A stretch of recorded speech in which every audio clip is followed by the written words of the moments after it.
Today we will have a look at another important member of the university wits, which is John Lyly. John Lyly is more into writing romantic comedies. Almost all of his plays are charming romantic comedies. His plays are Woman in the Moon, Endymion, Sappho and Phauos, Alexander and Campaspe, Midas, Mother Bombay, Galatea and Love's Metamorphosis. All these are in prose except for The Woman in the Moon. These plays have medieval themes. Their characters are personifications of nature, of concord and discord.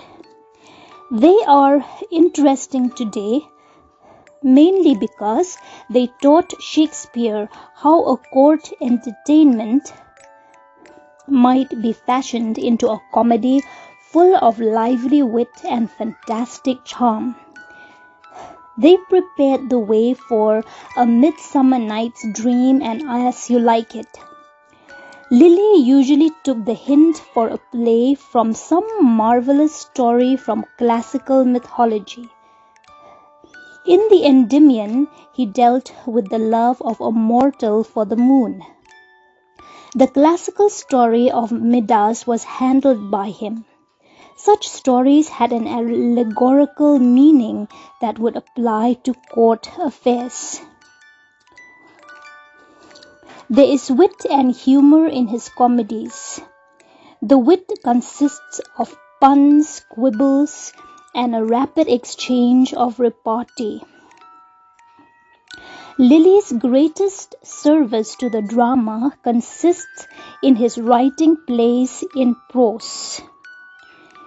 Lyly's sparkling dialogue gave Shakespeare an excellent model to follow, and the greater dramatist is probably indebted to him for his first teaching in court style and for hints as to the light touch so proper for the handling of classic legend and fairy love. Another dramatist who belonged to the university wits was George Peele, capital P-E-E-L-E, P-E-E-L-E. George Peele was born in London and was educated at Oxford. He became a literary freelance in London. His plays include The Arrangement of Paris, which was a romantic comedy. Then he wrote the famous Chronic of King Edward I, a rambling chronicle play. He also wrote The Old Wives' Tale, which is still readable even today. The Old Wives' Tale is a clever satire on the popular drama of the day. Peele's theatrical activity extended over a period of 15 years. His career was not cut off like Marlowe or Greene or Thomas Kyd. He was not an inventor like Lyly or Marlowe. Even though his dramatic career spanned for over 15 years, he made no dramatic contribution. He can scarcely be said to show the instinct of a true master, whether in plot or portrait or versification.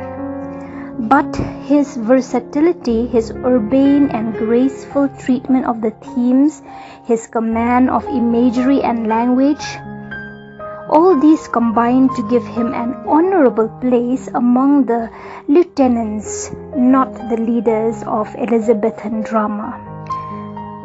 In other words, it is as a writer of melodious verse, not as a dramatist, that George Peele claimed one's admiration. George Peele was one of the lesser university wits.